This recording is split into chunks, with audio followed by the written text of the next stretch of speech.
JEE Main 2024 6 All India ranks under 100. Admissions open. Kakinada and Visakhapatnam. Aditya Junior Colleges. Electronic media మిత్రులందరికీ నమస్కారం. ముందుగా మీ అందరికీ ధన్యవాదాలు.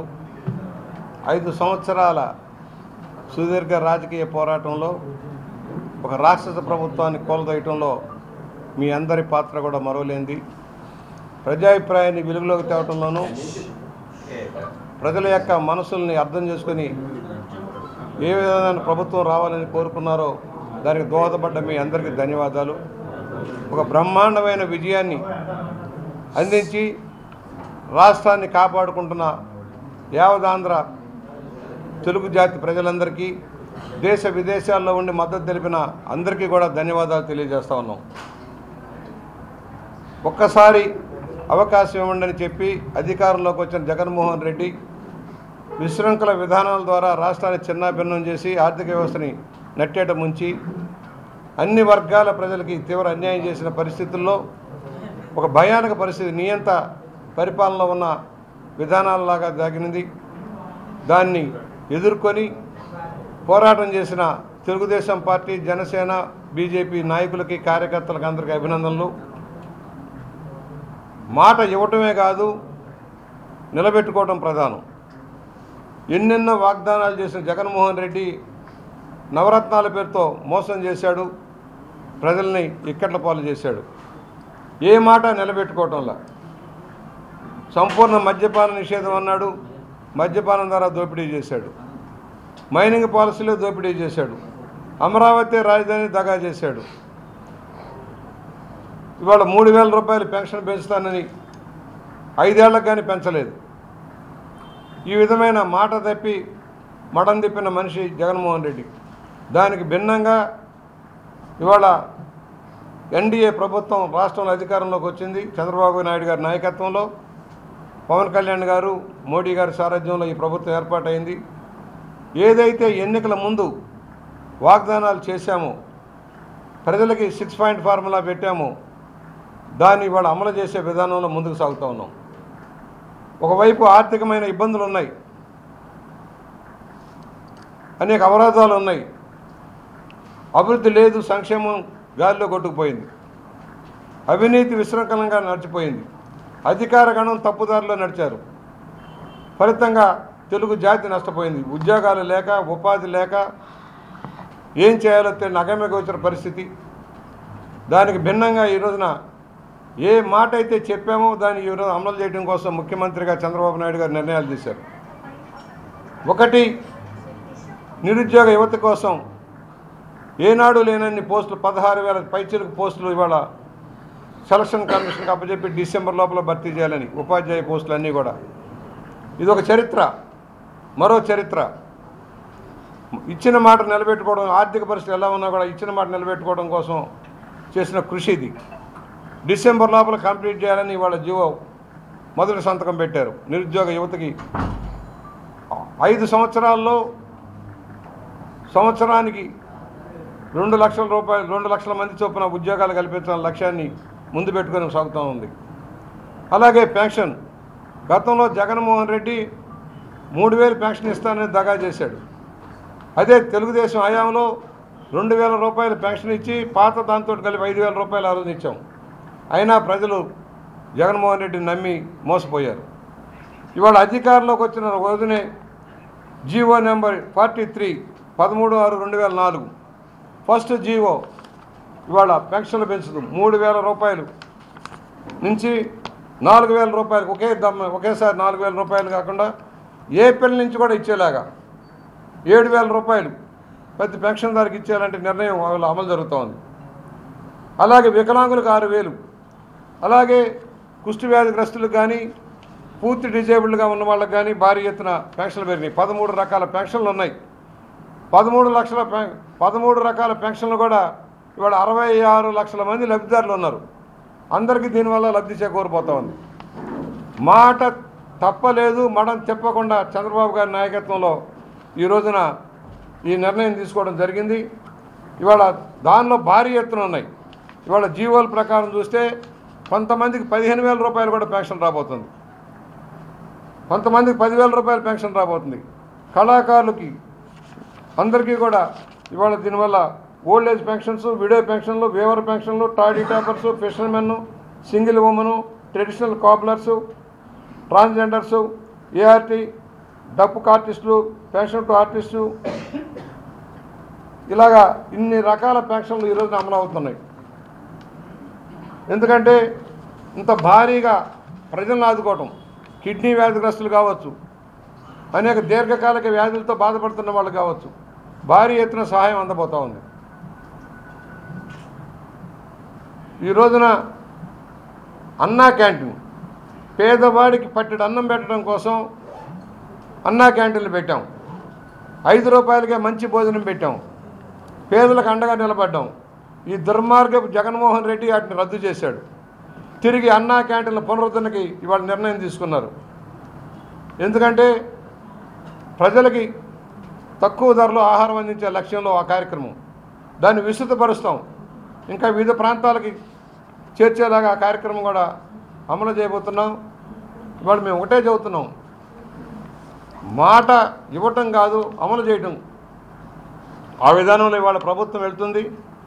ఉద్యోగ కల్పనే ధ్యేయంగా రాష్ట్ర ఆర్థిక పరిస్థితిని చక్కబెట్టే పరిస్థితిలో కార్యక్రమాలు తీసుకుంటూ ఉన్నాం.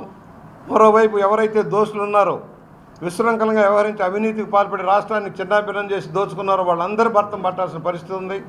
దాని మీద కూడా జ్యుడిషియల్ ఎంక్వైరీ చేసి వాళ్ళ మీద చర్యలు తీసుకోవాలి. ఎందుకంటే దోషులు తప్పించకపోతే మరొకరు తయారవుతారు అలాంటి దోషులు లేకుండా ఉండాలంటే తగిన కఠినమైన శిక్షలు అమలు చేయాల్సిన అవసరం ఉంది. జగన్మోహన్ రెడ్డి దగ్గర నుంచి దోచుకున్న అధికారులందరినీ కూడా మనం యాక్షన్ తీసుకోవాల్సిన పరిస్థితి ఉంది. ఇవాళ పెన్షన్లే కాదు, ఇవాళ అభివృద్ధి ప్రాంతాల్లో ముందుకు సాగాల్సిన అవసరం ఉంది. ఆ వైపు కూడా మేము దృష్టి సారించబోతున్నాం. ఒక మంచి పరిపాలన ఇవ్వాలన్న లక్ష్యం. అధికారులు కూడా మనవి చేస్తున్నాం. తప్పుదారిలో నడిచిన అధికారులారా, ప్రభుత్వాలు మారతాయి, కానీ అధికారాన్ని చలాయించేది మీరు. నాయకులు చెప్పారని ఇష్టారాజ్యంగా తోకలాడిస్తే నష్టపోయేది మీరే. ప్రజల కోసం చట్ట ప్రకారం రాజ్యాంగబద్ధంగా ఉండాలి. రాజ్యాంగ వ్యతిరేకంగా నిర్ణయం తీసుకున్న మీ అందరి మీద కూడా కఠిన చర్యలు ఉండాల్సిన అవసరం ఉంది. చట్టాన్ని గౌరవించగా, రాజ్యాంగాన్ని గౌరవించగా, మౌలిక హక్కులను హరిస్తే ఏ విధంగా ఫలితం ఉంటుందో చూపించాల్సిన అవసరం ఉంది. ఎందుకంటే మన దగ్గర కూడా చూసాం, రెవెన్యూ శాఖ ఏ విధంగా భూములను కబ్జా చేసిందో. భూములను కబ్జా చేయడం కోసం ఒక చట్టం తెచ్చింది ప్రభుత్వం. దాన్ని ఒక కలంపోటుతో రద్దు చేస్తా చంద్రబాబు గారు వాళ్ళు నిర్ణయం తీసుకున్నారు. ఎవరి భూములు ఎవరికో తెలియదు, ఎవరెవరు కట్టబెట్టారో తెలియదు. ఈ మధ్యకాలంలో మన జిల్లా రెవెన్యూ యంత్రాంగం కానీ అనేక జిల్లాల్లో కానీ ఏ విధంగా భూములు కబ్జా చేశారో ఒక దృష్టాంతం ఉంది. ఈస్ట్ గోదావరిలో కూడా రెవెన్యూ కలెక్టరేట్ మీద విచారణ చేయాల్సిన అవసరం ఉంది. చాలా భూములు అన్యాక్రాంతమైనాయి. చాలామంది వస్తూ ఉన్నారు, మా భూములు పోయినాయి, ఎవరెవరికో పట్టాలు ఇచ్చేశారు, మ్యూటేషన్ చేశారని చెప్తా ఉన్నారు. సమగ్ర విచారణ చేయాలని మేము డిమాండ్ చేస్తున్నాం.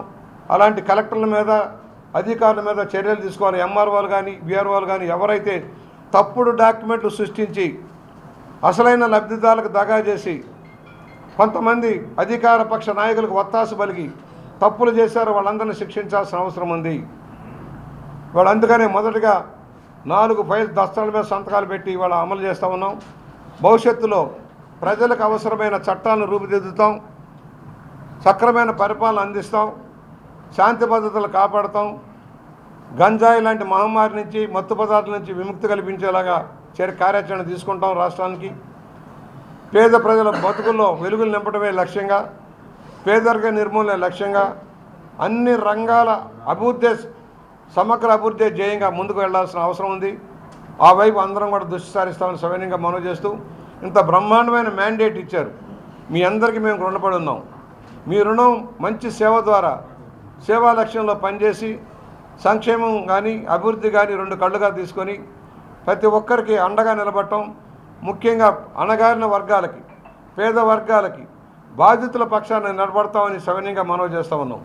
ఇంతంత మెజార్టీలు మీరు ఇచ్చారంటే ఏ జయంతో ఇచ్చారో మేము అర్థం చేసుకోగలం. ఆ జయం నెరవేరేదానికోసం మేము అందరం కూడా కృషి చేస్తామని సవినయంగా మనవి చేస్తూ ఉన్నాం. మా వరకు మేము ఎన్నో ఇబ్బందులు పడ్డాం, ప్రోటోకాల్ పాటించలే, అధికార దుర్వినియోగం, కనీసం ప్రతిపక్ష నాయకులకి గౌరవించే పరిస్థితి కూడా లేకుండా పోయింది. అటు ముఖ్యమంత్రి కానీ, ప్రభుత్వం కానీ, అధికారులు కానీ కనీసం ప్రతిపక్ష ఎమ్మెల్యేలను గౌరవించిన పాపాన పోలే. ఇవాళ ఇళ్ల చుట్టూ తిరుగుతారు, వంగి దండాలు పెడతారు. కనీస గౌరవించాలని ఇంగిత జ్ఞానం కూడా లేకుండా పోయింది. ప్రోటోకాల్ నిబంధనలకు విరుద్ధంగా వ్యవహరించారు. అలాంటి వాళ్ళంతా ఒక కంట కనిపెట్టి ఉంటామని కూడా మేము మనవి చేస్తూ ఉన్నాను. నాకు సంబంధించి 42 సంవత్సరాల సుదీర్ఘ రాజకీయంలో ఎన్నో ఎత్తుపల్లాలు ఎదురు చూసాం, ఎన్నో ఒడిదుడుకులు ఎదురు చూసాం. ప్రజల కోసం నీతిగా నిజాయితీగా వ్యవహరించాం. మాట తప్పలేదు, మడం తిప్పలేదు. అభివృద్ధి ధ్యేయంగా పనిచేసాం. ఫలితంగా 7 సార్లు రాజమండ్రి సిటీలో కానీ రూరల్లో కానీ గెలిపించారు. వాళ్ళందరికీ నేను రుణపడి ఉన్నా. ఇవాళకి కూడా లక్షలాది మంది, వేలాది మంది అభిమానులు ఉన్నారు దేశవ్యాప్తంగా, రాష్ట్ర వ్యాప్తంగా, స్థానికంగా కూడా. వాళ్ళందరికీ నేను ధన్యవాదాలు చెబుతున్నాను. నా భవిష్యత్తును ఆకాంక్షించిన వాళ్ళు, నా గెలుపును ఆకాంక్షించిన వారు, నా కోసం ప్రత్యక్షంగా పరోక్షంగా కష్టపడి నాకు మంచి మెజార్టీని ఇచ్చి దేశంలోనే మొదటి రిజల్ట్, ఫస్ట్ రిజల్ట్ నాదే వచ్చింది. ప్రపంచవ్యాప్తంగా గుర్తింపు వచ్చింది. మంచి మెజార్టీ గుర్తింపు సంకేతంగా నిలిచింది. అందరికీ నేను ధన్యవాదాలు తెలియజేస్తున్నా. 42 సంవత్సరాలుగా నన్ను అభిమానిస్తున్న మీ అందరికీ కూడా తప్పు నుండి ఎత్తి చూపుతారు, సౌహృదయంతో స్వీకరిస్తాం. ఒకవేళ లోపాలుంటే సరిదిద్దుకుంటాం, మంచి ఉంటే స్వీకరిస్తాం. ఇవాళ ఎంతోమంది వస్తూ ఉన్నారు, అనేక మంది సంఘాల వారు వస్తూ ఉన్నారు, ఎన్నెన్నో సలహాలు సూచనలు చెప్తా ఉన్నారు. వాళ్ళ బాధలు చెబుతున్నారు, గాథలు చెబుతున్నారు. వాళ్ళందరి వాయిస్గా నేను ఉంటానని సవినయంగా మనవి చేస్తున్నాను. బాధితుల పక్షాన, కష్టాల్లో ఉన్న పక్షాన, ప్రజల పక్షాన నా కార్యాచరణ ఉంటుంది. అభివృద్ధి ధ్యేయంగా కార్యాచరణ తీసుకొని ప్రజల కోసం పోరాడతానని సవినయంగా మనవి చేస్తూ మీడియా మిత్రులందరికీ నమస్కారం. మీరు చేసిన చెప్పాను ఇవాళ ఒకటి అర్హత ప్రాతిపదికగా, గతంలో కూడా తెలుగుదేశం హయాంలో మెరిట్ ప్రాతిపదికగా నిర్ణయాలు జరిగినాయి. ఈ ప్రభుత్వం అన్నింటినీ పక్కదారి పట్టించింది, తప్పుదారి పట్టించింది. యూనివర్సిటీలంతా చెత్త చేసి పారేశారు. యూనివర్సిటీలను రాజకీయ వేదికగా మార్చేశారు. నిష్పక్షపాతంగా వ్యవహరించే విధానం లేదు. తప్పుడు విధానంలో నియామకాలు జరిపోయినాయి. వాటన్నిటిని కూడా సరిదిద్దుకోవాలి. వైద్యాలయాల్ని సరిదిద్దుకోవాల్సిన అవసరం ఉంది. వైద్య రంగాన్ని సమిష్టిగా అందరం కలిసి దాన్ని సరిచేసుకోవాల్సిన పరిస్థితి ఉంది. వైద్య రంగాన్ని నిర్వీర్యం చేశాడు జగన్మోహన్ రెడ్డి. వాటన్నిటిని మళ్ళీ పట్టాలు ఎక్కిస్తామని సవినయంగా మనవి చేస్తూ ఉన్నాం. మరిన్ని వీడియోస్ కోసం ఛానల్ ని సబ్స్క్రైబ్ చేయండి. లేటెస్ట్ అప్డేట్స్ కోసం వాట్సాప్ ఛానల్ ని ఫాలో చేయండి.